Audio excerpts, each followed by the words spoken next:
go. I was trying to wait for her. Now she goes on. Just when the royal waters seemed calm, King Charles dropped a royal bombshell, and Meghan Markle is at the heart of it. All right, here's what's going on. Behind the palace gates, it looks like King Charles is done playing nice.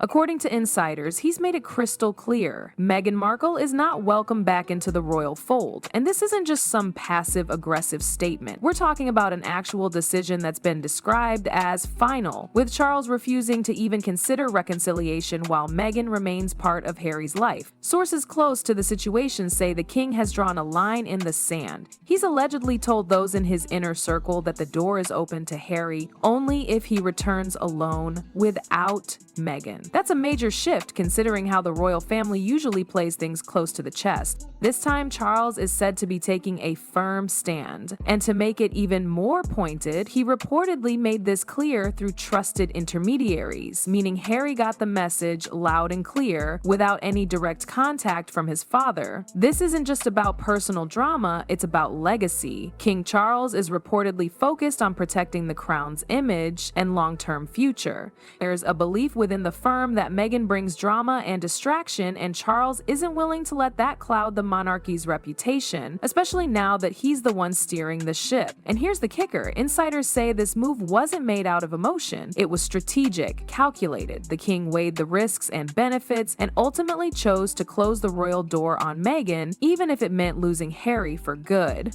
That's the level of distance we're talking about right now, one that seems nearly impossible to walk back. Once you get to 95, it's not quite as easy as it used to be. It's bad enough at 73. Okay, so here's the thing that really throws people off. For all the drama, the interviews, the Netflix series, the tell-all book, and just the general earthquake Meghan and Harry triggered when they dipped from the royal family in 2020, they still hold their titles. Yep, Duke and Duchess of Sussex is still very much a thing. Now, you're probably wondering, wait, how? Didn't they quit being royals? And that's a fair question. See, they did step down from working royal duties, but the actual titles? Those aren't like parking passes that get taken away when you stop showing up. Royal titles are more symbolic, and removing them? That's a whole different level of drama. Here's the real tea. King Charles has reportedly held off on yanking those titles, not because he's trying to be nice, but because stripping them would have blown up the press. Like, imagine the headlines. King disowns son and American wife. Not exactly the vibe Charles wants, especially early in his reign. He's playing it smart, at least publicly. People close to the palace have said it's all about optics. If Charles went full scorched earth and took away their titles, it would have looked petty, like he couldn't handle a bit of family drama, and right now, with the monarchy already on thin ice in some parts of the world, that kind of PR hit, not worth it. But holding on to those titles, it might not be a sign of mercy, it could have been bait all along. Alright, now let's talk about the moment everything shifted. Balmoral, September 2022. Queen Elizabeth was on her deathbed, and this was one of those moments where the royal family was supposed to come together no matter what had gone down before. Except they didn't. Here's what really happened. When the Queen was in her final hours, senior royals rushed to Balmoral Castle in Scotland. And you'd expect Harry and Meghan to be part of that, right? Well, Harry went, but Meghan? She wasn't even invited. And not in a way there's no room on the plane. According to multiple insiders, King Charles personally told Harry that Meghan wasn't welcome at Balmoral. That's not speculation, it's been backed up in press reports and even mentioned in royal biographies. He made a direct call and the message was clear, come alone. And Harry did. He traveled solo, and by the time he got there, the Queen had already passed. Let that sink in for a second. He didn't just miss a goodbye, he missed everything. Meghan wasn't just left behind physically, she was symbolically cut out of one of the most personal, private royal moments in modern history. Now, a lot of people say maybe it was just a protocol thing, like only blood relatives or working royals were allowed. But here's the thing, that doesn't quite hold up. Camilla was there, Prince Edward's wife, Sophie, too. So this wasn't a rules are rules kind of moment. This was a choice. And it wasn't subtle either. That moment, it was like Charles drew a literal line in the sand, and Meghan was on the outside of it. And honestly, that wasn't just a scheduling decision, it was the first public sign that Charles had drawn a line Meghan wasn't meant to cross again. Reports are emerging that a rift is widening amid growing tension between Prince Harry and King Charles. All right, So after that Balmoral bombshell, you'd think maybe, just maybe, there would have been some kind of healing moment, right? A let's talk this out kind of vibe? Nope. What actually happened next was more like the royal version of getting ghosted. Sources close to the royals, people who actually keep tabs on the family dynamic, have said that communication between Harry and King Charles is ice cold. We're talking unanswered calls, super short text replies, and zero effort on either side to really mend the relationship. Now, to be fair, Harry has tried at different points. He's mentioned in interviews that he's reached out. But if you look closely at what's not being said, like how many times Charles has publicly responded to anything Harry's done, that silence says a lot. And here's why that matters. For Charles, unpredictability is a threat. And let's be real, Meghan brings unpredictability. From the royal family's perspective, they never really knew what she was gonna say next. One day it's a documentary, the next it's a podcast, then boom, a bestseller memoir with royal secrets spilled like cold tea on grandma's good china. And that freaks Charles out. He's all about control, image, tradition, so if he can't trust what might come out in the press tomorrow, he freezes you out. That's his move. And Meghan to him kind of represents this wild card he never signed up for. Not because of who she is, but because of what she's willing to say out loud. How did you get the news that the king was ill? I spoke to him. And what did you do next? I jumped on a plane and went to go and see him as soon as I could. How was that visit for you emotionally? Look, I love my family. The fact that I was able to get on a plane and go and see him and spend any time with him, I'm grateful for that. What's sort of your outlook on his health? That stays between me and him. An illness in the family can have a galvanizing or sort of reunifying effect for a family. Absolutely. Is that possible in this case? Yeah, I'm sure. Throughout all these families, I see it on a day-to-day basis. The strength of the family unit coming together. Just physically being in California, how have you processed the fact that there's so much happening back with your family where you come from?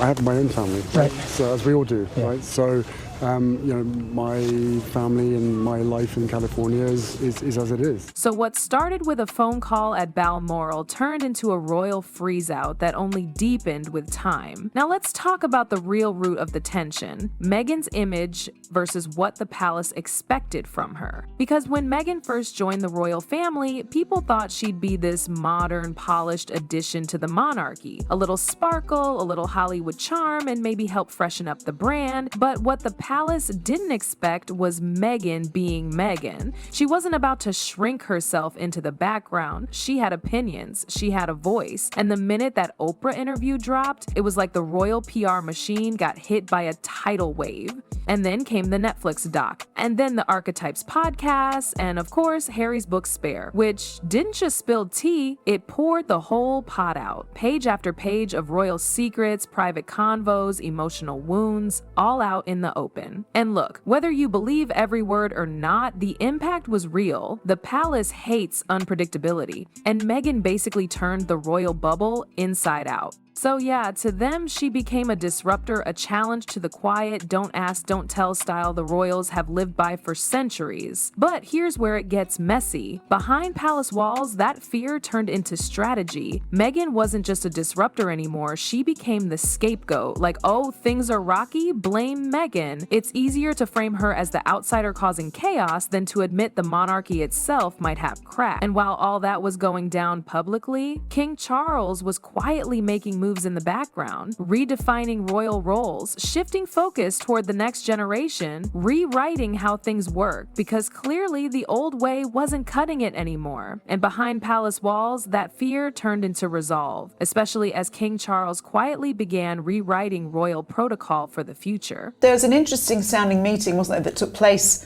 at Buckingham Palace yesterday that could potentially see more change to the Harry situation. So get this, Meghan has reportedly been written out of King Charles. Yep, like when the time comes, she's not invited, not as a guest, not as Harry's wife, not even as a silent figure in the background. She's just not part of it. And here's the thing. It's not just some petty rumor being passed around in tabloids. This is said to be part of official royal protocol now, embedded in the actual plans for Charles's funeral. That's not something you just casually write down, that's a statement. Now think about that for a sec.